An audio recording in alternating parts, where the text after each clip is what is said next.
420 Radio News for Thursday, November 7th, 2013. I'm Russ Belville. Colorado Hemp Task Force unveils regulations for legal farming, from the Denver Post. Colorado officials unveiled regulations Wednesday for legal hemp growing, setting the stage for a new agricultural industry. The state regulations call for farmers to register and pay a $200 annual fee plus $1 per acre planted. Farms will be subject to inspections to make sure that the hemp plants contain no more than 0.3% THC. Christopher Boucher of the San Diego-based U.S. Hemp Oil said his company plans to build a facility to process hemp seed oil in the San Luis Valley.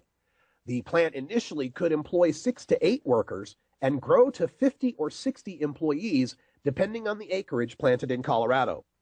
Barbara Filipponi, owner of Glenwood Springs-based Enviro Textiles, said she plans for 2 Western Slope facilities to make hemp-based industrial products. Industrial hemp in Oregon, state officials drafting rules for hemp production. This from the Oregonian. Oregon agricultural officials on Tuesday said they hope to have rules in place for the possibility of producing industrial hemp by the spring planting season. The Oregon Department of Agriculture has assembled a committee of policy officials and agriculture experts, including Russ Caro, head of the Oregon State University Crop and Soil Science Program, to draft rules for industrial hemp production. Jim Kramer, director of the Market Access and Certification Program area of the Department of Agriculture, said the agency's focus is crafting robust rules for hemp.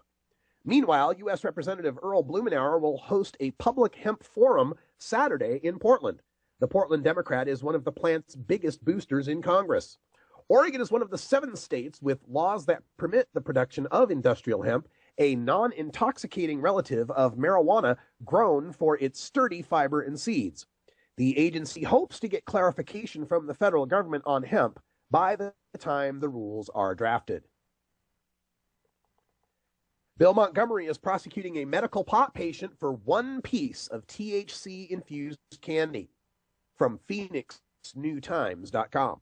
Medical marijuana users were warned, and now Maricopa County Attorney Bill Montgomery is carrying out his plan to harass qualified medical users for resin-infused edibles. Montgomery repeatedly has refused to say whether he is prosecuting patients for possession of marijuana concentrates who are otherwise acting within the boundaries of the 2010 Arizona Medical Marijuana Act. New Times has learned that his office is moving forward with at least one such case, a felony prosecution of a medical marijuana patient for possession of a single piece of infused candy. The debate hinges on the fact that the 2010 law makes usable marijuana legal for medical users and dispensaries, and that's defined as the dried flowers of the marijuana plant and any mixture or preparation thereof. Yet, Arizona statutes also contain a decades-old unscientific definition of something called cannabis, which is defined as the resin extracted from any part of the plant, and every compound, manufacture, salt derivative, mixture, or preparation of such plants, its seeds, or its resins. The man says he bought a Tootsie Roll-like candy at a Compassion Club. Since then, his public defender has told him that a crime lab determined it contained no usable marijuana, only the resin of marijuana, which state law defines confusingly as cannabis. Today's drug war outrage: man dies in jail cell after misdemeanor pot offense, by Radley Balco on Huffington Post. Today's story is part drug war, part police indifference, and part callousness. It comes by way of a lawsuit filed by the family of Michael Safiati. Safiati failed to make a court date on a misdemeanor charge for pot possession. In July of last year, he surrendered himself to Snohomish County, Washington authorities, who promptly jailed him. When it came time for breakfast the following morning, Safiati is seen on video having a conversation with a guard while holding his tray. Presumably, he was inquiring about any dairy products in the meal. Safiati had a severe allergy. He's then seen taking a few bites of some oatmeal. Within a few minutes, Safiati is back at the guard desk using his inhaler. According to the legal claim, he asked to see a nurse. Instead, he was sent to his cell. He pressed his call button and was ignored, and after 35 minutes, he was found unconscious. Nurses performed CPR.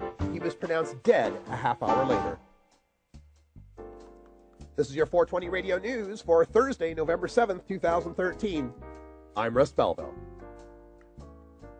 When we come back, we go behind the headlines to take a look at the Marijuana is Safer campaign and new complaints from the alcohol industry against it. You're listening to The Russ Belville Show on 420radio.org. We'll be right back.